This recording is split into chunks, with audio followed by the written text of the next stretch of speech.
Run through the tape. In life, never give up. Run through the tape.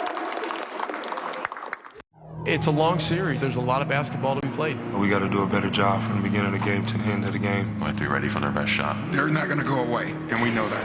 You can take a swing at my ego. You can make a run for my crowd. Even with an army of people, you ain't gonna take us down. The Clippers and Spurs return to LA tonight for a pivotal playoff Game 5. Stakes are high, as the loser will look elimination dead in the eye. Let's win this game. Let's win this game. Let's go. Despite the plea of their coach, the Rockets couldn't close out the Mavs in Game 4. It was an all-hands-on-deck scenario then and now for a desperate and depleted Dallas team fighting for their playoff lives.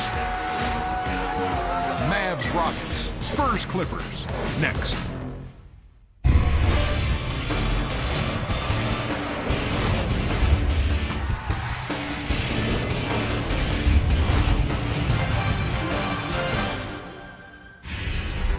Night 11 of the NBA playoffs. The Rockets hoping to make it the last night of the Mavericks playoff run, while in LA later the champions Spurs and the Clippers will break their 2-2 deadlock in Game 5 at Staples. Welcome back to the playoffs, y'all. It's TNT NBA Tip-Off presented by Auto Trader from Studio J here in Atlanta. Ernie Johnson. And I need more games tonight like last night. Hey, check. Well, I have a special announcement. It was a great night last night. I have a special announcement. What is your special announcement? You know, March 8th was my birthday. Mm-hmm. And Charles said he was going to get me something. It finally came today. Mm-hmm. So, ladies and gentlemen, the Charles Barkley collection has come in. So very nice. Of Rolex. That was. And it actually, I didn't know Rolex had 2 L's, no. but it's pretty nice. You're welcome, Kenny. Happy birthday. Thank you, sir. I Hey, appreciate listen, you, happy man. 50th. Welcome to the club. Thank you. Is that why I saw you at Ernest- the mall last night? Well, you, I bought that yesterday. You bought it man. yesterday? First of all, I don't go Snitches to a get mall. stitches. First of all, Shaq, you're not in the club. We're in the 50 club on this set here. And we're very Oh, proud, I don't very wanna proud be of that 50 fact. club. You're going to be here in like Go. 2 All right. days. What? Can I tell you my day? Yeah.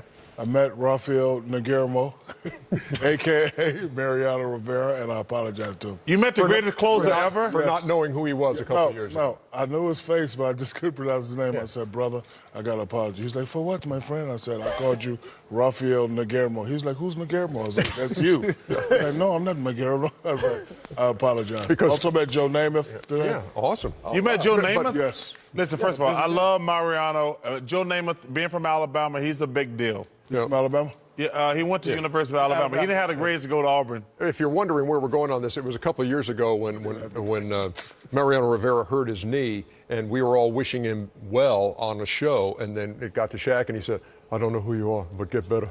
And so now he knows who he is, and now he's met him. Okay, some numbers on this Dallas-Houston series.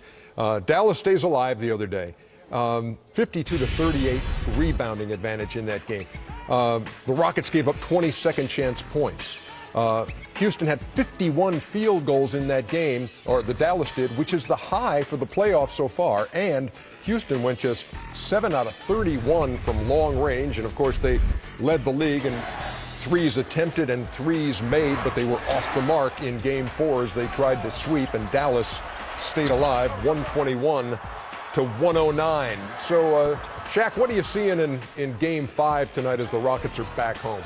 Well, hopefully Houston has the killer instinct. In order to advance to the next round at some point, especially, in games that you're supposed to close, you got to put your foot on people's neck and you got to close it. There's a lot of emotion at the end of the last game. So now, can all that carry over in Houston's favor? But they have to have that killer instinct and they have to develop it now, and they have to close this game. We all know from personal experience, closeout games are the hardest games. But if Houston wants to advance, they have to kill Dallas, and they have to kill them tonight. Rick Carlisle had to adjust his starting lineup, and Alfredo Camino gets to start, and so did J.J. Barea. What I want to talk to you about on Barea is the matchup at the point with Jason Terry. You got a 37-year-old point guard now, and you also, because people forget that Patrick Beverley's hurt, and one of the best defenders, a real pit bull defensively, and Terry. This is a challenge for him, and he admits such and says, "Look, I'm the engine. I gotta play better," because Barea really outplayed him the other night. Well, Barea is a scorer. And, he doesn't change the game on the defensive end, but he changes it on the offensive. And his ability to create shots is probably his best attribute at his size. He gets under the screens, under pick and rolls with the basketball, and it makes it difficult to guard. And then he shoots in transition. What the Rockets have to do is, this is, again, shooting in transition. He's really good at and finding himself on the offensive end when the defense is not set. The Rockets just can't shoot threes out of desperation. They have to have inflow threes. I thought the last game there were a lot of three-point shots taken, Chuck, to catch up. We need to get back in the game. We need to get back. They have to take them within the flow, not to erase a 9-point lead. But in the flow of the offense, those threes go down. Those catch-up threes very rarely go down.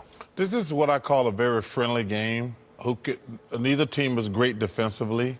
Who can make the most jump shots is going to win the game. Ernie, there's certain games you play, like, I don't want to play against that team. Like, when you play against the bad boys, you're like, they're going to knock the hell out of me all night. It's a very uncomfortable game. When you play against the Spurs, most of the time it's a very uncomfortable game. This, to me, is two teams that are very comfortable, and whoever can make the most shots is going to win the game. Houston averaging 117 in the series. Dallas averaging 114. It is Game 5 with the Rockets trying to There he is, Rafael Nogueira. Underdog, get his autograph for me. I've got his card. That's funny. I love that shot.